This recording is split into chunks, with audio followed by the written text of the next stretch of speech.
Good morning, everybody.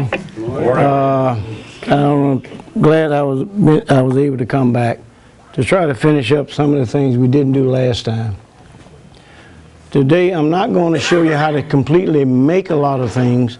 I want to show you how to be safe in cutting small things in particular, and safe in cutting, period.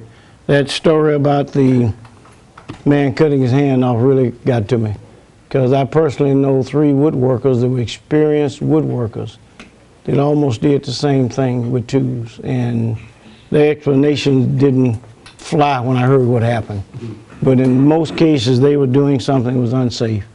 But the biggest thing, Bob mentioned it, when we go in the shop, make sure you take the common sense with you and keep it in there. Don't put it outside after a while, you know, because a lot of the things happen are simple and they're preventable. So what we're going to do today, I didn't get a chance to do any cutting on the table saw last time. So we're going to do some cutting, and I'll show you some of the tools I use. I'm going to not jump as fast as I did last time, but some things I'll do, I'll have to refer back to this saw. First, let me talk about 2 things that's very important. This is not the best dust mask. It's probably the worst of all the dust masks you can use. But because I have a problem of taking in enough air, this is the only one I can really use. I got some others at home that I can't use because they don't let me pull in enough air. All right, but get you a good dust mask. Protect your ears, protect your eyes, and protect your lungs. And because that fine dust is what's going to cause you problems, okay? So you get you some earplugs. I love these, but my tips, I had 2 of them with a lot of tips, and tips used to come off, so I glued them on. And this is the last one I had, and it finally, the tip broke. These are some that I have had for years. The padding inside and all is gone, but they still muffle the sound enough to where I don't cause any damage to my ears.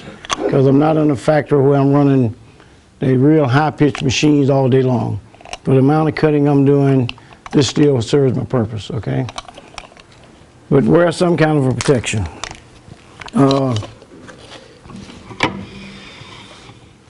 How many of you have table saws, ever cut on table saws? All right. How many of you ever got hurt on a table saw? Had a piece of wood shoot back at you? Oh, yeah. All right. Now on my saw, I don't want you to do it. Because I cut a lot of small stuff, I took the splitter off, but the splitter should stay on your saw because it keeps stuff from kicking back. But I'm going to show you, I haven't had a kickback on a table saw in so long I've forgotten what it's like. And the reason is because of certain things I use. And I've showed it to a lot of people before, I got this design from a push stick from a friend of mine named Jack Herrick. And I make them in different thicknesses and stuff like that. So this is what I use on my table saw along with my handheld featherboard. The featherboard stays right in front of the blade, and all it does is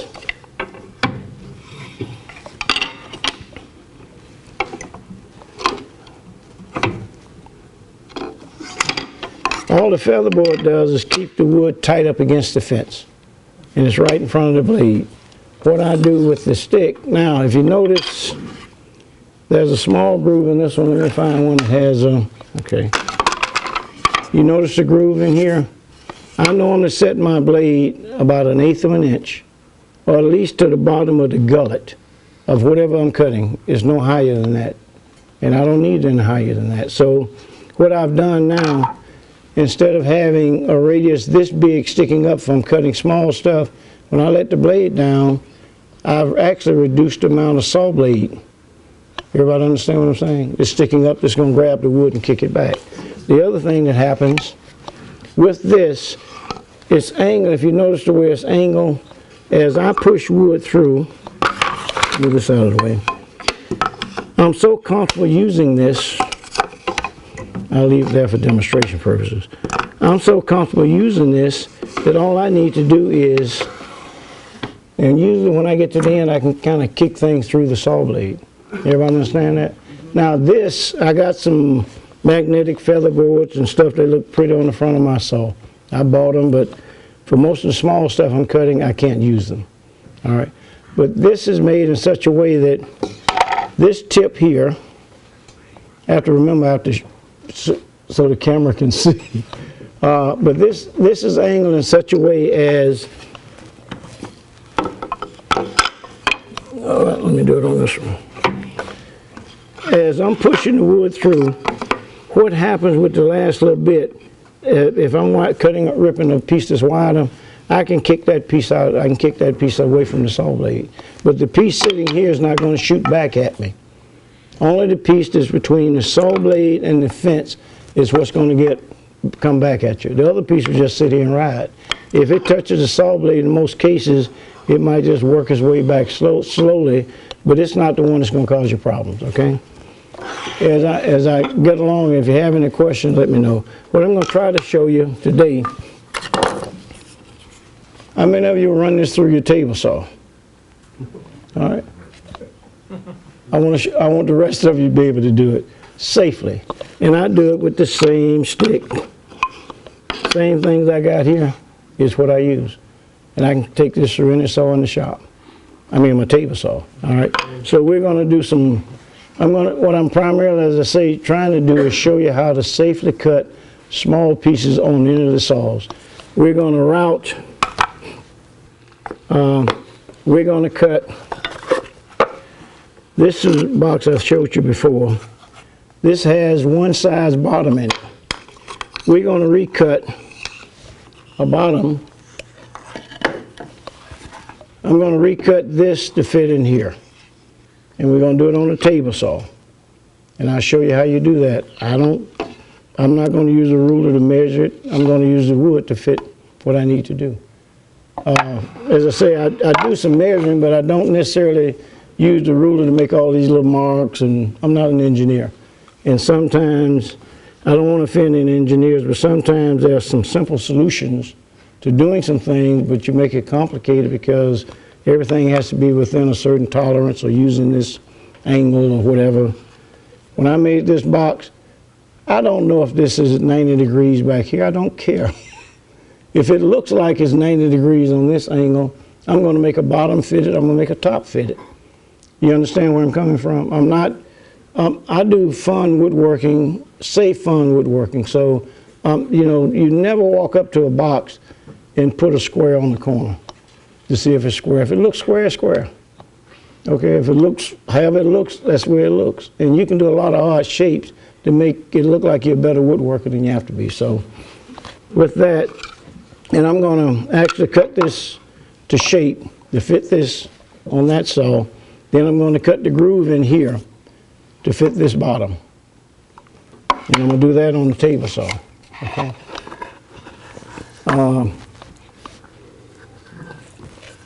Now, we have, say you got a piece, I'm going to stop talking in a minute and turn the saw on. All right. Say you got a piece of wood this thick, and this is rough on one side, it's slick on the other one. But I want it to be a thinner piece. You know, I often kid about my prescription glasses that I can't stand. I actually broke them. So now I have a legitimate reason to wear this like this until I get the others made. But we're going to take this, and I'm going to rip it down to where it's a much thinner piece on the table saw. All right. Now, this is easy to do, but I'm going to cut it off like this, and we'll still rip it down to a thinner piece. Okay? All right.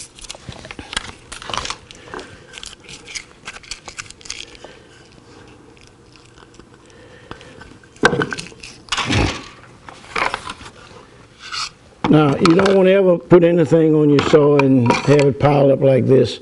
But for demonstration purposes today, I need to put this where I can get to it. And since my fence is here, nothing is going to vibrate over to my blade. But you don't want to have cluttered tables. The other thing we're going to do is we're going to rip some wood to where I'll take a piece, and I'm only going to do a few rips to show you how I do it, where I'll rip some 30-second pieces off the end then I rip some 16th strips, then I rip some 1/8 strips and some 1/4 strips. But it'll all be ripped off of here. So that when I make things, I don't have to stop and rip wood. I already have wood of different thicknesses ripped in different pieces of wood. All right. Any questions so far? All right. Let's do the big pieces first. First thing I want to do is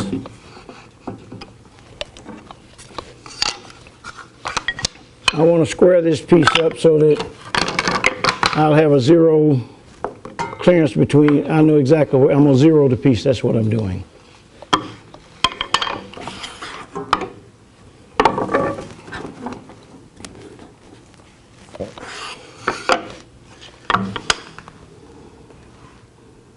I have to remember, you say I pushed, I have to remember how to turn this on.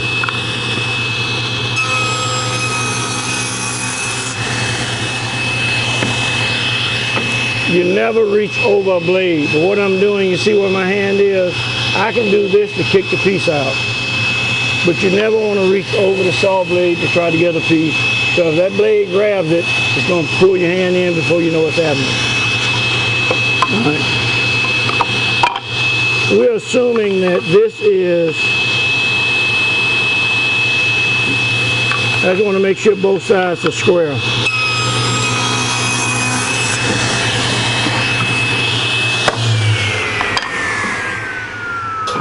Now that I know,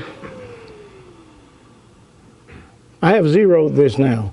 So what I'm going to do now, my blade on my saw is 1/8 of an inch thick. So I usually move my fence over 1/8 of an inch. That puts it flush with the outside.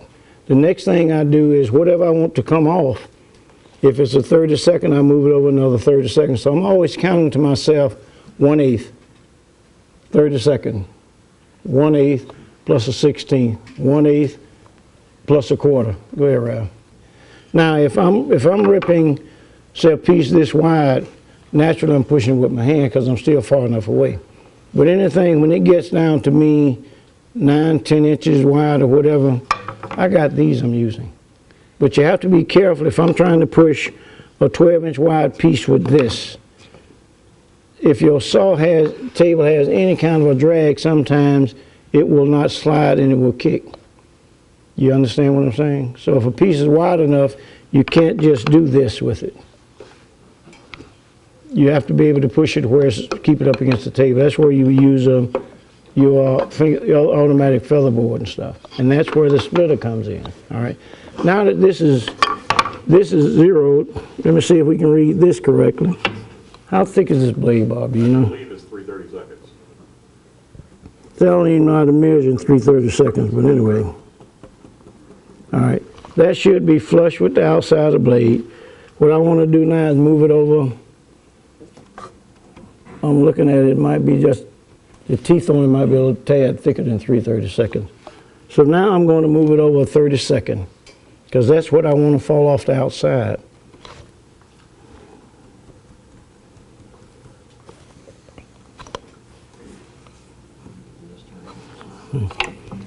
We'll find out how thick this blade is in a minute.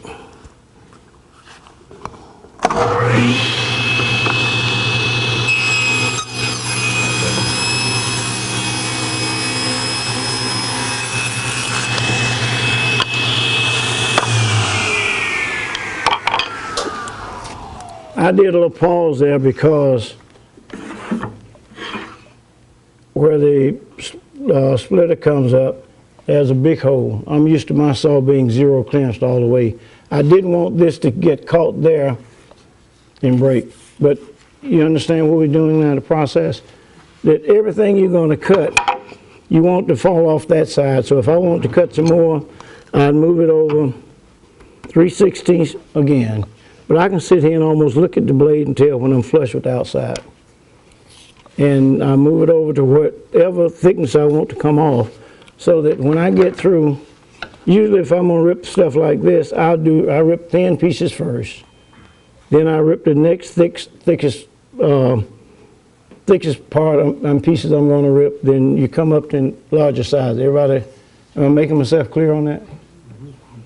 Now, And if you got short pieces, you can do it. Got long pieces, you can do it. So that when you get ready to make projects, you don't have to stop and rip all this wood. You already got it. And a lot of times you have scrap wood like this you're going to throw away or do something else with. Before you throw it away, think of something you can do with it. Is that making sense? So that's why I'm able to do a lot of laminating, because I have a lot of pieces, and people think I spend a lot of time doing a lot more cutting than what I do. All right. Now I got a piece like this, but I want it to be I want to rip a little 30-second piece off of this that I want to use in gluing something, okay? You won't run this through your table saw, will you? All right. For the sake of showing you two different ways to do it safely. Do we need to put a piece of tape over that hole in the back? No, with this right here, it's not going to cause a problem, because I'm not going to be anywhere near the hole. Am I? Yes, I will. It's going to get sucked down through that hole.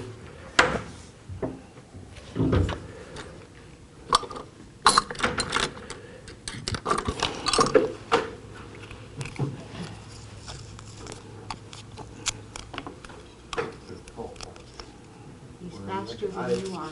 It's called experience. I got it, Bob.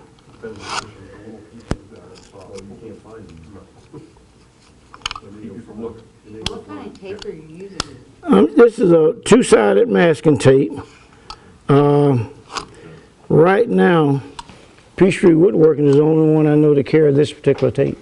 Now there might be some others that carry it, I don't know. But it's everybody that know me know that if I didn't have this masking tape, half the things I make I couldn't do. All right, or half the things I'm going to show you I couldn't do. All right, now we're going to do the same thing with this. All right, what I'm doing now is I'm pushing the big piece through. I'm going to do the same thing I did before with the same push sticks. Only difference is I'm going to zero this part with the saw blade. All right. Level, is that a problem? Now, huh? It's not level, is it a problem? Your piece is not level on the board. Oh, no. I actually did it on purpose, so that I'm glad you noticed that.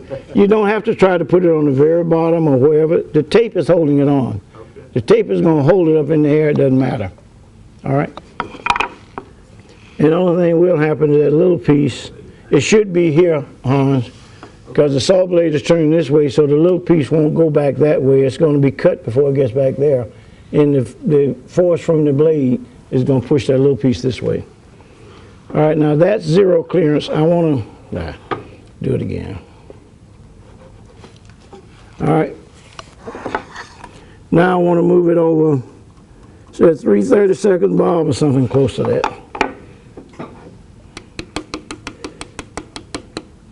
See, in my shop, I can eyeball the outside of this thing a lot of times for the thickness. Now remember one other thing. Unless you're making something where it has to be exactly a 32nd or whatever, it doesn't matter as long as it's a thin piece. Because like I say, I'm not making airplane parts, I'm not an engineer, so whether it's 3/32 or 2/32 or whatever, it doesn't matter with me. Everybody understand what I'm getting at? That's why I have more fun, because I'm not sitting here worrying about something being exactly 1/4 of an inch. Or exactly, if it's close to it, you know, that's all I need.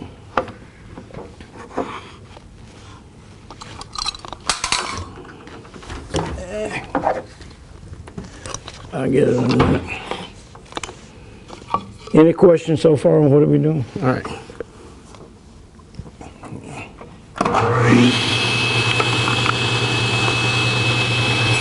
Now you notice what I'm doing now?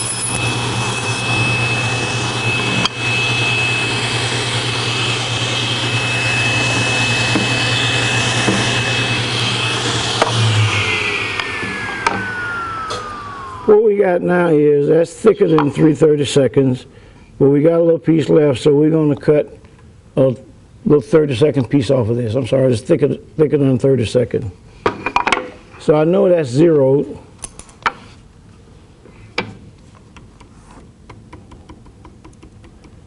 we're going to cut a thin sliver.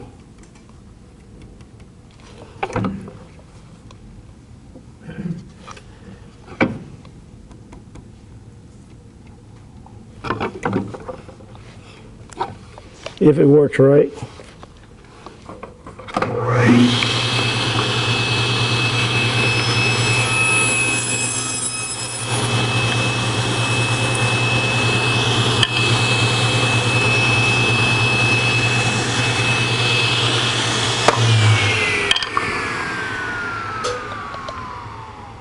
And you can pass that around. You know, I remarked to a lot of people at the woodworking show that I can cut stuff as small as, I can cut it to as thin as a piece of notebook paper on any saw in the shop. That's almost like a piece of notebook paper, okay? But you can do the same thing. All I've done is use a two-sided tape and a carrier board.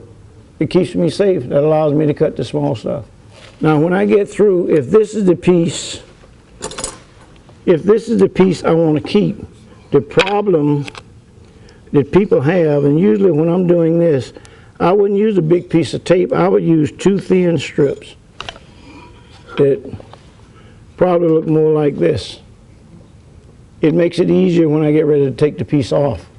If I got a thick piece on there as big as a thin piece, when I try to take it off, a lot of times you tear it up because it's stuck.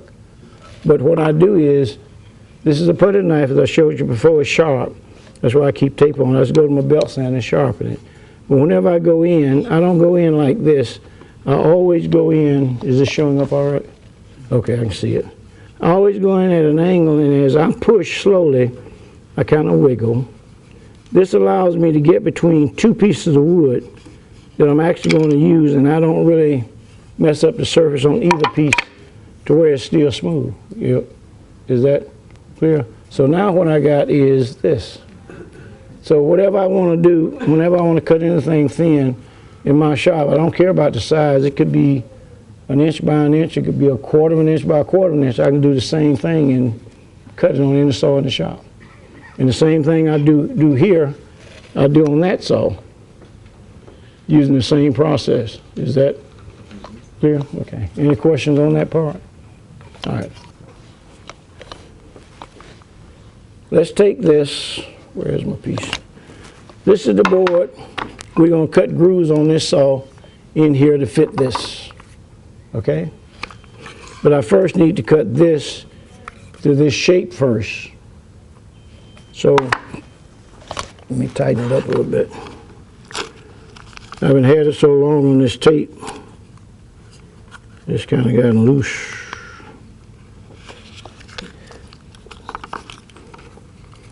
Now I'll back up and deal with one thing. When I cut out boxes, this was cut out first, and now I'm going to mark, doesn't matter which end.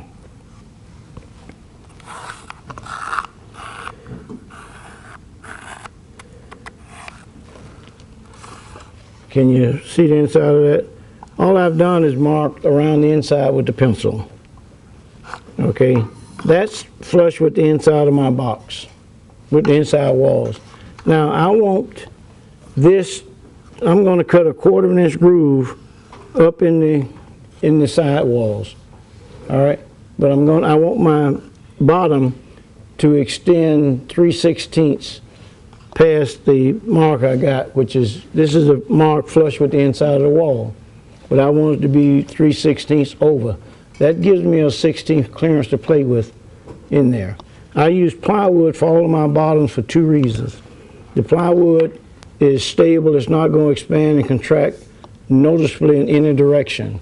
That allows me to glue the bottom into the side walls. And it does one other thing, it helps to reinforce the box. Okay? Now, in most people's shops, when you get ready to measure anything, the first thing you do is pull out your measuring tapes and you put a mark in 3/16, you draw a line. Now these are my measuring sticks that I showed a lot of you before. If I'm going to put a quarter of an inch groove in that box, this is a 3/16. Now this might not be a 3/16 for an engineer. This is my 3/16. This is my quarter. Whether it's exact quarter, I don't know, I don't care.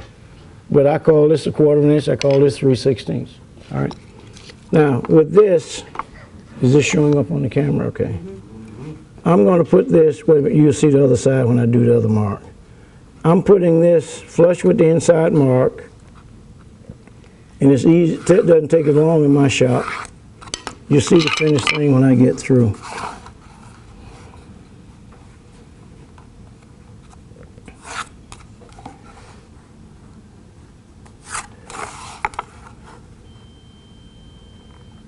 What I'm showing you now is the way I do a lot of woodwork. I'll make things all day long and I won't pick up the measuring tape other than see if the piece of wood is long enough or wide enough to do what I want to do with it. But it doesn't mean I don't measure, I just don't use the measuring tape, putting all these little marks and then drawing lines. I just found it's easier for me. And that's another thing that makes me happier when I'm in the shop. And I can be honest when I say I have more fun than anybody doing woodworking, because the other thing you do is you never make a mistake. Never made a mistake. You always change the design. I'll show you something I did a while ago, okay? Now, can you see what I've done? I marked 3/16 all the way around. I've actually marked this while you're pulling out and making your little marks and drawing your lines. Now, I need to cut this out, and we'll do it on this saw.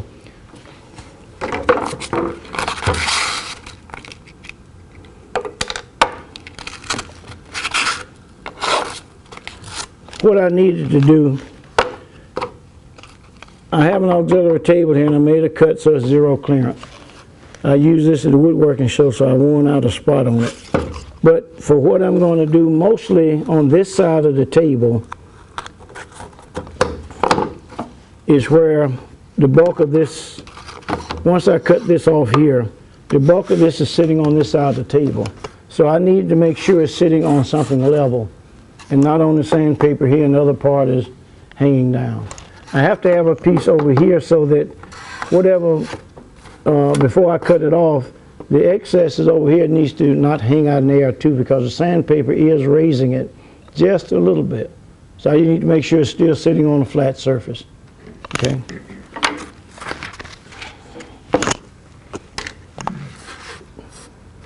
Now I'm just going to cut off some excess here.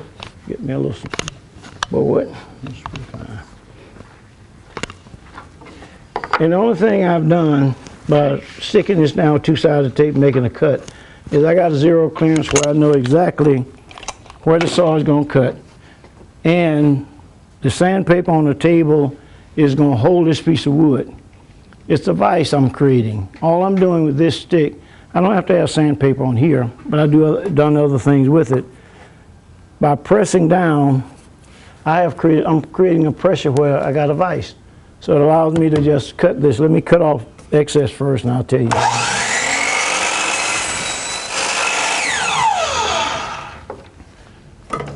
All right. Now, if you were in your shop and you were trying to cut this, you would be able to cut this side, you'd be able to turn it here and cut that way, you'd be able to turn it here and cut that way. Now, when you got ready to cut it here, you got to try to flip your saw to match this angle. I don't know what angle this is, I don't care. But on this, on my table, let me cut some excess off here, and that allows me to gauge what I'm doing easier. All the cutting I'm doing, see, by having sandpaper on the table and using my stick, that allows me to cut out in the middle of the table. Because I've created a vise.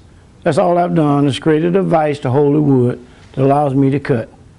All right. Otherwise, if I'm up against the fence, I'm limited to a 45-degree angle, or I got to move my saw. And like I say, I'm always looking at the saw blade, and it's easier for me to put the wood in for the things I do. Yeah. See, that saw blade is turning this way, and it's when you're taking the saw blade into the wood, you either have the blade's on a table saw and the blade's on a radial arm saw, the angle of the hook is different. Yeah. All right, so and it has to be different to really be more effective. If you're pushing the wood into the saw as you do on the table saw, it requires less teeth, and the angle of the teeth are different. All right, on the radial arm saw, it takes more, radial arm saw, chop saw usually is more teeth. But if you get your level, on a radial arm saw, if the arms are level, your table is level, and you got the right blade on there, the blade, you shouldn't be trying to hold the blade back while you're pulling it out. In other words, you ought to be able to come out with a smooth cut because it's not as aggressive. But that sandpaper is strong enough, it has enough Oh, friction yeah. to keep it. But now, I use 120 grit or lower. If you got 80 grit, it's great. The reason is a little sawdust on there now doesn't come up over the grits. So that's the only thing is the grit on the sandpaper. It's not going to roughen your wood. By me having 60 grit sandpaper on here, it wouldn't make places in the wood necessarily. The only thing it does is thicker and it raises the wood up a little bit higher so you will get a little bit more of a tear out. Okay? But with the 120, I can minimize the tear out, and I haven't dealt with, I can still do the same thing with the 160. And I'll show you how we do that, remind me, on the table saw or the braided alarm saw.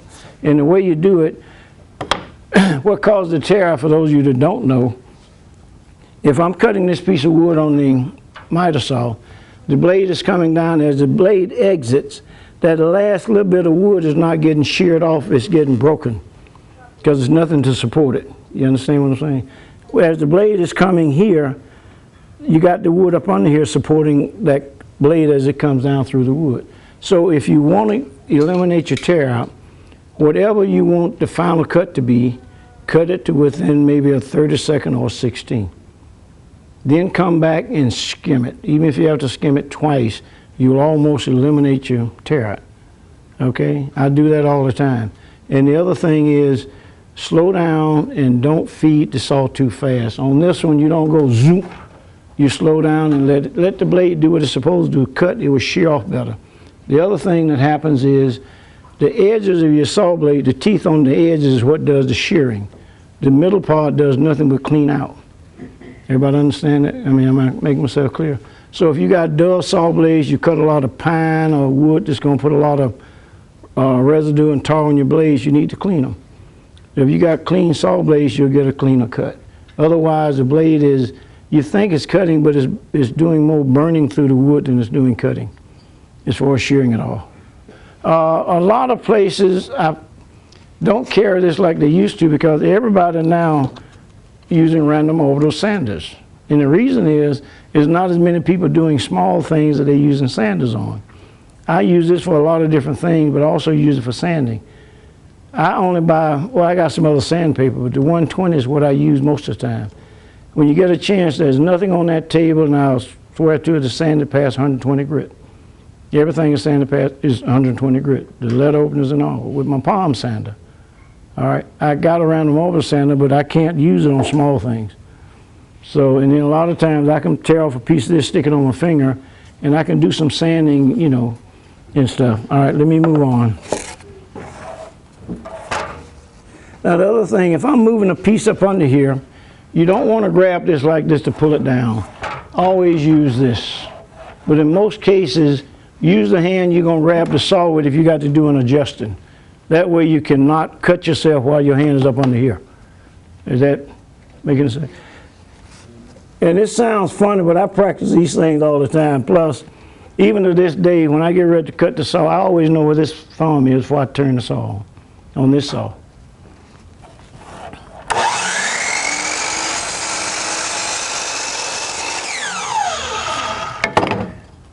All right. Now, I just cut some excess wood away so I can go ahead and cut this right quick. Now, I'm not going to do any talking. We're going to try to cut this and get through with it. And even though I don't have my dust mask on, I think I need to I can still talk with it on.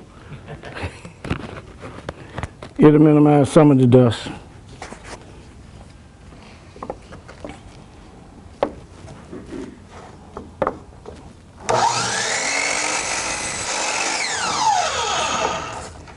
See, now I cut that line, it's a little proud of the line. I can always ooze it over just a little bit. You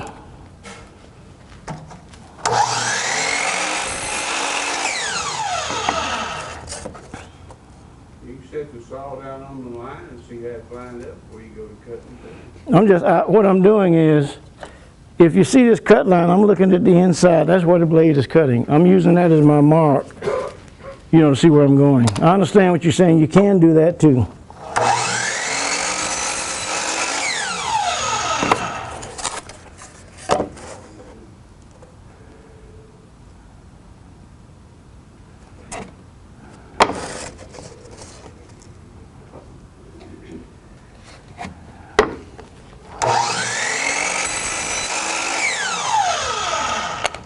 Now I did something because the things on here, I put my hand under there before it stopped. What I did, I cut these off first because it's easy for me to look at the line here. Now I can look at it here better than I could when that piece came all the way out here. You understand what I'm saying? Because I'm actually sighting down this line.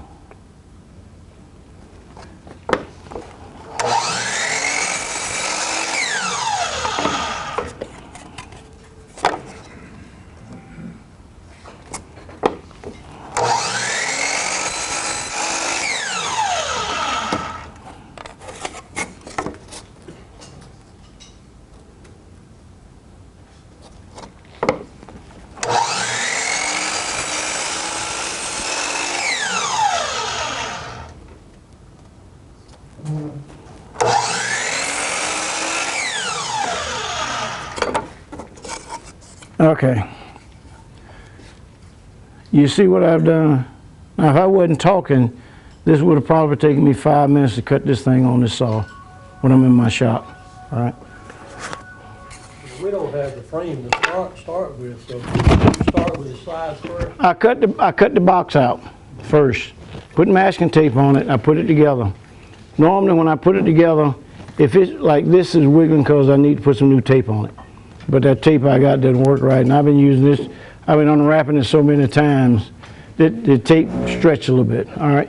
But once you cut the box and put it together, I can put this down on. I'm gonna make the bottom fit this. I understood that, but you're gonna show us how to make the box itself. Yeah.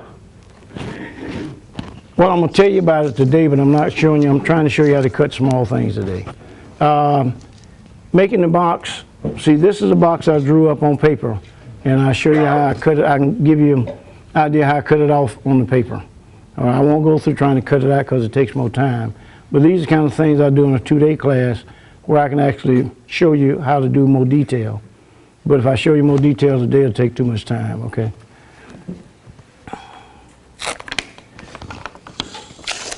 I'll show you in a few minutes. There are numbers inside of here, so if I drop this on the ground, I know how to put it back together. Now, do one thing. Can you see I'm lining all these up so the slot is in the same place? This is the bottom. When I put these down on the saw, they're going down to where this is the part that's going to fit up against the fence. Everybody understand what I'm doing? So on my saws, I put it down this way. I don't have to look at it. I just reach and grab and put it and run it through there. Normally, I need one little scrap piece. You cut the angles on those pieces on your chop saw. Yeah. I got a little small chop saw with a little small bed on it I cut out all my boxes on because I don't have a saw like that. Now, the other thing is I can do angles like that on that saw. It doesn't matter, but I won't do it today because where is it? You have a piece on your, I can do it on this saw too if I have a sliding table. I stick this on my sliding table at the 45-degree angle, 30-degree angle, or whatever. If I want to cut this as a 30-degree angle, I put it here and I put a clamp on it. And I slide my table. And I turn it over and cut the other end, clamp on it, 30-degree angle, I slide my table. So I'll do the same cut here I do there. And if I was doing it here, without the sandpaper, this would be, if I wanted to cut 30-degree angle, this is sitting at a 30-degree angle. I will slide my wood in, I put a clamp on it. I got a little spring clamp. And I cut one end, I cut the other one. Because what I do with most of the boxes I make, I cut all the sides even first to whatever length they need to go to. Then I go back and do the angles on them. That's easier and I lose less wood and it's easier for me because all I got to do then is look at, if this is the angle I'm cutting, all I got to do when I bring the wood up is, since you asked that, George, I'll do it right quick. If my saw is cut it coming here, can you see this on there? All right. All I got to do is bring the end of this flush with where that saw blade is going to come. You understand what I'm saying? Yeah. Now I'm going to get a cut. I can flip it over, bring this other end up, and I'm going to cut it. So it's already cut to length for the outside. So the only thing I'm taking off the outside of any cuts I do for boxes is that 1/8 of an inch when I make the initial cut to cut it out of a piece of wood. Would you have a 30-degree box you put on here that slides in your groove? Yeah. I will put, all right, technically this is 30 degrees, this is 45. These are the two most common things I use in making my boxes. I can put this here on my sliding, this is on top of my sliding table. All right, once I put that there, I'll bring this up to where I actually will make a cut on here. Or I can bring the end up, do it like this, be easier. All right, if this is up against my saw blade, that's 30 degrees, right? Everybody understand what I'm doing? Now, if I bring this up to where it touches that saw blade on my sliding table, I put tape on the bottom so that when I bring it up here, I can stick it down. So you don't slide it in there? Uh-uh. I'm sliding the table. It's inside the slide. All right, so now I do the same thing I did before. I got a piece of wood I want to cut. Technically it says here, all I got to do is bring the tip to where it's right with the tip of wherever it's cut off. Clamp it, and slide it. I turn the other angle over, bring it to wherever, you see a mark I got right there? See if that's where the 30-degree thing is coming, once I've cut it. All I do is bring this tip right with that and clamp it. So I'm making boxes and doing things all day long without taking that little rule out. That's the whole idea I'm trying to show you. But once I clamp it, I'm safe in what I'm doing. All right, on this saw. On that saw, I do the same thing, except this is stuck to the table. And I bring the wood up and clamp it the same way. And if it's a small piece of wood like this, I don't have anywhere to clamp it here. I use this. All right, this is set at 30 degrees. I mean, not this, I'm sorry. This is set at 30 degrees, I want to cut an angle. So I do that, and I use, that's on that saw. I use the same process I used when I was on the table. The back end of whatever I'm cutting got to be higher than the front end. I forgot to tell you that for those that don't know it. So what I'm doing, I'm putting this here, and I'm holding this the same way on that saw.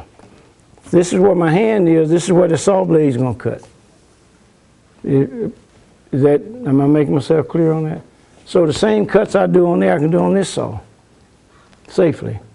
Only difference is I'm on a sliding table here, and I'm on that fixed table there. All right. Now I can rip stuff on there as far as whatever that blade will rip. If it's 10 inches, I can rip a piece 10 inches long on there. Same thing I can do on here. Except this saw I can rip longer stuff. All right, even if it's thin, that same little thin piece, as long as I can stick it to a carrier board or whatever, another board on that saw, I can do the same thing on that saw I did on this one. That's what I'm trying to get to you. But the main thing is your hands are never where this thing will ever cut you. Now we got this, and we need to put slots in here to fit my piece. Where's my board? Now the reason I started doing the way I do it, you used to be able, you had 1/4 inch plywood, you get your 1/4 inch bit on your router, set up your router table, you can run this through. But now 1/4 inch plywood is not 1/4 inch plywood. 1/4 inch router bits are not 1/4 inch router bits. Some are smaller, it depends on how they will grind down or whatever happens, but nothing is the same as it used to be. So what I do is I make whatever I'm going to do fit whatever I want it to fit. So we want this slot to fit this piece of wood. Right now, it's not wide enough, all right? First thing I'll do is, say I want to set, since I'm dealing with this, we'll find this distance.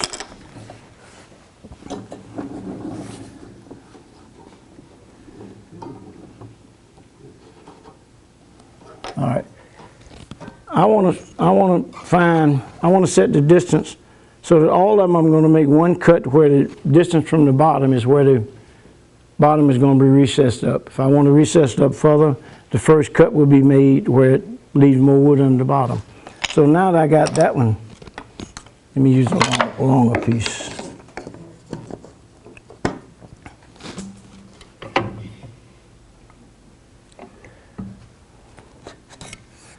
So this is where, all right, that's where the first cut was made. Now I know that this is the inside. I know the inside mark. So what we're going to do now, I'm just going to fudge over a little bit. See, if I had a scrap piece, I can fudge over a little bit and make a cut, see if the piece fit in there. Once I find where the maximum distance is up here for the thickness of the piece, now I can run all the pieces at that distance, then I'll just move my fence over to eat out the stuff in between. Am I making myself clear on that? Mm-hmm. What I want to establish is this point right here and the top point on whatever thickness I want to use first. But I'm doing it with a scrap piece that's not part of the box. And once I get it to where it will fit in both of them, now I can move my thing and eat out everything in between to where now this will fit down in there.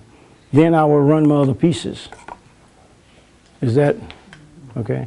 But I will establish, like I say, on all the pieces, I'll establish the distance here and the distance at the top first on all of them once I find it. Then I will go back and move it over and just eat out the insides. Okay.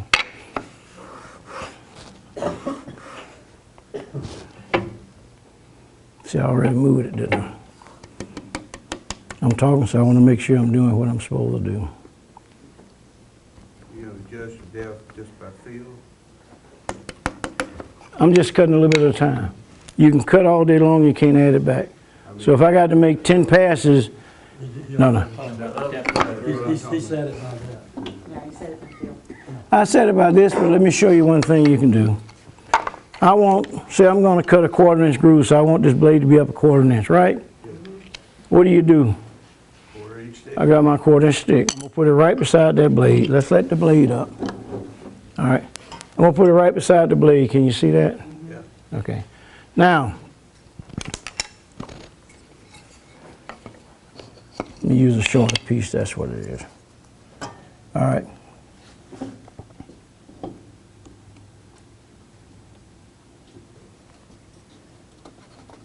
Clipper makes some little splitter things. Thinking. Well, like I said, I don't. Big difference this way. Believe me when I said, don't take your splitters off your saws unless you think you know what you're doing. All right. But because I cut so much small stuff and I'm confident in what I do, I don't have my split on my saw because sometimes it causes me problems with the small stuff I'm cutting. Okay. So now what I've done is I have set the height on this for the depth a 1/4 inch. All right. Now, say if I hadn't set the distance this way, and if I want the distance, if I wanted to only have 1/8 of an inch left up under here, I'll take the same stick I got now, I'll put it there and lock it. Now I've set my distance out so that I know that this will be 1/8 of an inch from the bottom. I've set my distance up, which is a 1/4 of an inch, using these 2 sticks. Now I've done this and I'm gonna go ahead and cut my box while while somebody get the instruments out and do all the measuring and things they have to do. Those sticks made out of oak. No, they're made out of different woods. Whatever I had in the shop, I picked up. Okay, it doesn't matter. I think this one is maple. That's maple. 3 of them are maple and 3 of them oak. So it's hardwood, yeah. Yeah, it's just in a hardwood, yeah. All right, let's go ahead and do this now before anybody goes to sleep. Oh, I said I was going.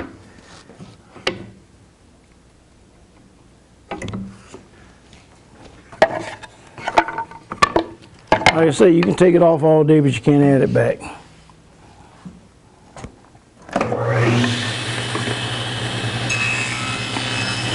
See, now when I got a short piece, that blade is up under there, so I come through with all of it. You understand what I'm doing? The blade is not coming all the way through.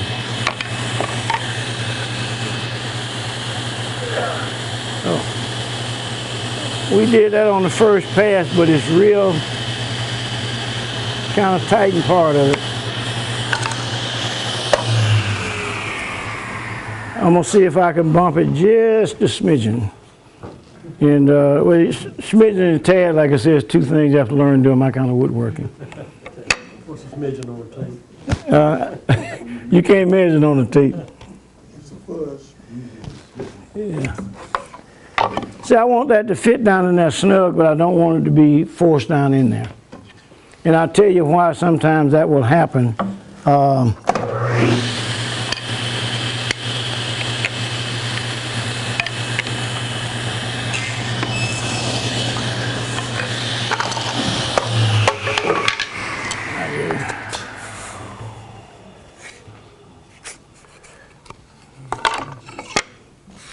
Let me try a smaller piece and make sure.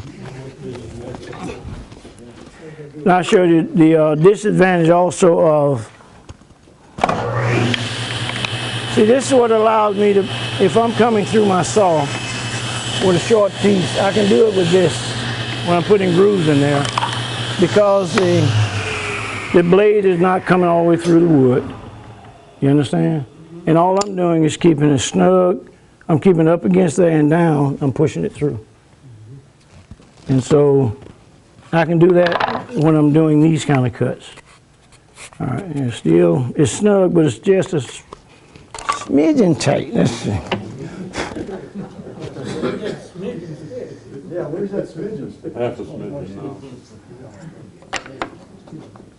Where's that piece of stuff? I'm gonna have to make me some smidgen sticks, okay? Get one, there's one pad being passed around. Kind of floats. You could have used your 1/8 inch block and then a thicker block to actually measure that. Oh, well, now one thing I have to remind you of, there are 1,000 ways to do a lot of things. I'm showing you the way I do a lot of things sometimes. And it's easy for me when I'm at my saw just to smidge it, until I get it right, and I can go ahead and cut the others.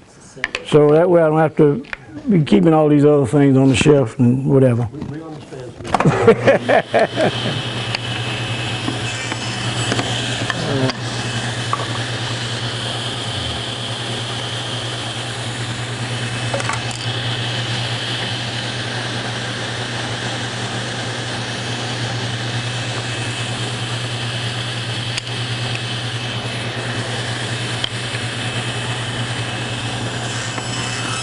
All right, I heard something there.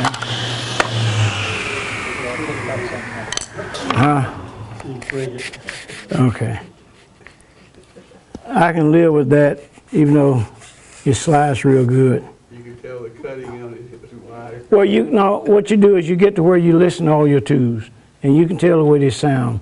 I should have heard, not the little high pitch I heard, I should have heard a little bit more of a fuzz coming off when you do smidgens. Now, when you do tads, you hear the little, okay. But for the demonstration purpose, you understand what I'm doing. There's different ways to cut out boxes or anything you want to do, and there's different ways to put stuff together. And some people think the only way to glue something is the way they know how to do it, or the way they show you how to do it. And when it comes to gluing small stuff, you have to really throw out almost everything you know about gluing, because it's a totally different animal. You know, you forget about backer boards and all that kind of stuff a lot of times, because they just won't work with a lot of curves and the small stuff I deal with. So it's a whole different, you know, world. But these are things I spent the last 20-some years dealing with, and mainly it's the safety thing that I like to pass on. But if you can learn how to do some of these other things, even if you're doing cabinets, you might wind up being able to put a little design in your cabinet doors that nobody else does. Well, with the lasers now, they can do everything. So, but is there any questions on anything I've covered? All right. I try not to talk too much sometime on certain subjects, but I try to answer questions that people ask me, and I have to sometimes go to show you something, you know, so that you can understand what we're talking about. So if there are no other questions, I thank you and hope you enjoyed it.